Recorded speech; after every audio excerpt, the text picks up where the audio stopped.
आप सभी को मेरा सादर नमस्कार। गुरुदेव के चरणों में मेरा सादर प्रणाम। ओम गुरु ब्रह्मा गुरु विष्णु गुरुदेवो महेश्वरः गुरु साक्षात् परब्रह्म तस्मै श्री गुरुवे नमः। तस्मै श्री गुरुवे नमः। श्री गुरुदेव महाराज की जय।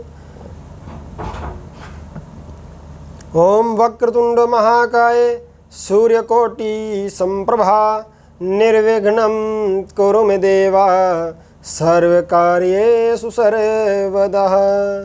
श्री गणेश जी महाराज की जय। आप सभी को सादर नमस्कार। आप सभी के गुरुदेव के चरणों में मेरा सादर प्रणाम। आप सभी से पहले मैं बता देता हूँ कि आचार्य चिराग भारद्वाज शास्त्री के चैनल पर जो भी ज्योतिष संबंधित कार्य होंगे या किसी की भी कुंडली देखी जाएगी वो बिल्कुल निःशुल्क देखी जाएगी। मैं पुनः यहाँ बताना चाहूँगा कि शास्त्रों का मोल भाव कभी भी नहीं करना चाहिए। जिस व्यक्ति ने या जिस बड़े विद्वानों ने शास्त्रों का मोल भाव किया है वहाँ सत्यता का प्रतीक समाप्त हो जाता है। तो आपसे पुनः हम कहेंगे कि यहाँ पर किसी भी प्रकार का मोल भाव नहीं किया जाएगा, बिल्कुल निःशुल्क कुंडलियाँ देखी जाएगी। ठीक है, सबकी अपनी इच्छाएं होंगी कि वो क्या करे क्या नहीं करे। हमारी तरफ से किसी भी चीज़ की मांग नहीं रहेगी। आज हम चर्चा करेंगे, जैसे आपने देखा होगा फ़ोटो के ऊपर पहले भी वीडियो के शुरुआत में, कि पितृ क्या है और पितरों को प्रसन्न कैसे करें। ये हमारे कुछ मुख्य बिंदु रहेंगे। आज की वीडियो इसी पर ही रहेगी। तो सर्वप्रथम में पितृ क्या है। पितृ और पितृ ये संस्कृत के शब्द से उत्पन्न हुआ शब्द है। तो जो हमारे ऐसे पूर्वज जो पूर्ण आयु में गए हैं वह तकरीबन पितरों के रूप में हमें प्राप्त होते हैं, या कई पुण्य आत्माएं ऐसी भी होती है जो सीधे मोक्ष को प्राप्त हो जाती है, और कुछ पितर रूप में हमें प्राप्त होती है। जो मोक्ष में प्राप्ति का साधन बनाएगी वो परमपिता परमात्मा के चरणों में जाएगी। हो सकता है बैकुंठ धाम जाए, वो भगवान विष्णु के धाम जाए, ब्रह्म धाम जाए, या स्वर्ग की प्राप्ति करे। और कई पुण्य आत्माएं ऐसी होती है जो हमें पितरों के रूप में प्राप्त होती है, और समय समय पर हमारे परिवार हमारे कुटुंब को वो मार्गदर्शन प्रदान करती है। ऐसी पुण्य आत्माएं जो इस प्रकृति से अपने सभी कर्मों को पूर्ण करके इस दिव्य देह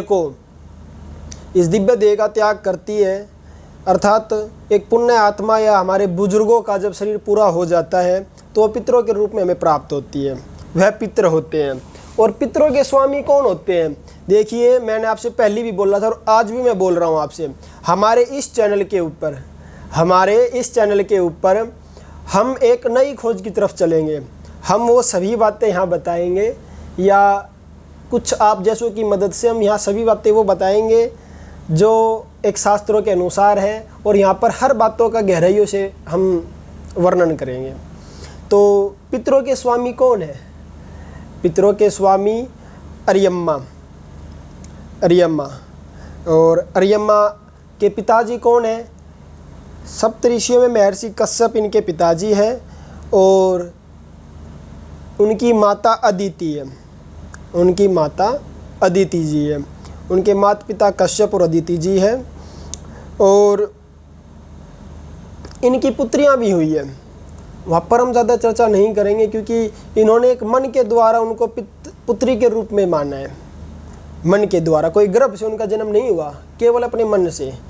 ठीक है, कई शास्त्र में मुझे देखने को मिला है कि इनकी पत्नी सवधा है, परंतु यहाँ क्वेश्चन मार्क आ जाएगा कि भाई अग्नि की पत्नी भी सवधा है, परंतु कई जगह में देखने को मिला है। तो मैं आपसे वर्णन करता हूँ। ये सब समय स्थिति अनुसार विचार करने के पात्र हैं। इन पर मैं ज़्यादा इसलिए गहराई पे नहीं जा रहा हूँ। ठीक है, तो इसलिए हम यहाँ पर ज़्यादा नहीं जा सकते। ठीक है, इसके बाद आता है कि भाई पितरों को खुश कैसे कर सकते हैं। और ये भी जानेंगे कि वे पितृ क्या हमारे से ज़्यादा लंबे समय तक नाराज होते हैं या पितृ कौन है। जैसे वो बात आ गई थी, अब दोबारा हम एक अपने आसपास के नेचर से संबंधित लेके चलेंगे। अब पितरों को प्रसन्न हम कर सकते हैं सुबह सूर्योदय के समय। सुबह सूर्योदय के समय 1 लोटा जल, उसके अंदर तिल और कुसा डालिए और पितरों के रूप में भगवान सूर्य को अर्घ्य दीजिए। हम कुसा और तिल ही क्यों ले, हम और भी पात्र ले सकते हैं, पर तिल और कुसा क्यों ले। देखिए कहा गया है कि तिल के अंदर भगवान विष्णु का वास होता है और कुसा भगवान विष्णु का प्रतीक है। कुसा भगवान विष्णु का प्रतीक है और तिल के अंदर भगवान विष्णु का वास होता है। तो आप जल के द्वारा अर्घ्य देंगे तो भगवान विष्णु के द्वारा या भगवान विष्णु की आराधना के द्वारा पितरों को मोक्ष की प्राप्ति होगी। और इसके अंदर बताया गया है कई व्यक्ति होते हैं जैसे कि भाई अपने घर के अंदर पितरों का स्थान देते हैं, अच्छी बातें दे देते हैं, पर समय स्थिति को अभाव मानते हुए घर में वास देते हैं। परंतु नियम तो ये बताया गया है कि भूमि के ऊपर हमें पितरों का स्थान देना चाहिए। भूमि के ऊपर हमें पितरों का स्थान देना चाहिए। और भूमि अर्थात यानी कि अपनी उपजाऊ भूमि, खेत की भूमि। तो और कई कहते हैं कि भाई हमें पिंडारे से पितरों को लेके आना चाहिए, हमें गया जी से लेके आना चाहिए। नहीं, नियम तो ये बताया गया है कि जिस स्थान के ऊपर आप उनका बही खाता, अर्थात अपने परिवारों का, अपने पूर्वजों का जहाँ नाम लिखवा के आते हो, आप जहाँ फूल प्रभावित करके आते हो, सर्वप्रथम निमंत्रण वहीं से होना चाहिए। सर्वप्रथम उनको वहाँ से बुला के लेके आइए, उसके बाद उनको स्थान दीजिए और फिर समय स्थिति अनुसार आप उनको गया जी, पिंडारा जी या और भी काफ़ी पुण्य स्थान है, आप वहाँ पर उनका तर्पण कर सकते हैं, श्राद्ध कर सकते हैं। परंतु सर्वप्रथम निमंत्रण आप वहाँ से लेके आइए जहाँ पर फूल प्रभावित होते हैं। जैसे हम उत्तर भारत की बात करें तो तकरीबन गढ़गंगा का क्षेत्र ही कवर होता है। गढ़गंगा के अंदर पुण्यदायिनी गंगा माँ है और गंगा ही को औचित्य प्राप्त है या गंगा को ही आशीर्वाद प्राप्त है। जैसे भागीरथी गंगा का नेम है कि आप पितरों के लिए ही पृथ्वी के ऊपर आई थी और केवल भागीरथी के पितरों के लिए और केवल भागीरथ के पितरों के लिए आई थी। परंतु सर्व कल्याण व समाज कल्याण के लिए माँ गंगा हम सभी के पितरों को वैकुंठ धाम तक ले जाती है। अब हम बात करेंगे कि पितरों को प्रसन्न कैसे कर सकते हैं। सर्वप्रथम आप माता पिता की सेवा करें। हम सभी को माता पिता की सेवा करनी चाहिए और आपको भी। और माता पिता की सेवा करोगे तो आप अपने पितरों को खुश करोगे। एक बात, घर में कितना बड़ा प्रोग्राम हो, कितना छोटा से छोटा प्रोग्राम हो, कोई भी सामग्री आप बाहर से लेके आए या अपने गृह निवास के अंदर उसका निर्माण करें, आप उसको पितरों के निमित्त जरूर दें, अपने माता पिता के निमित्त जरूर दें। उसके उपरांत नारायण बलि भी की जाती है, त्रिपिंड श्राद्ध भी किए जाते हैं। नारायण बलि के अंदर तो केवल एक आत्मा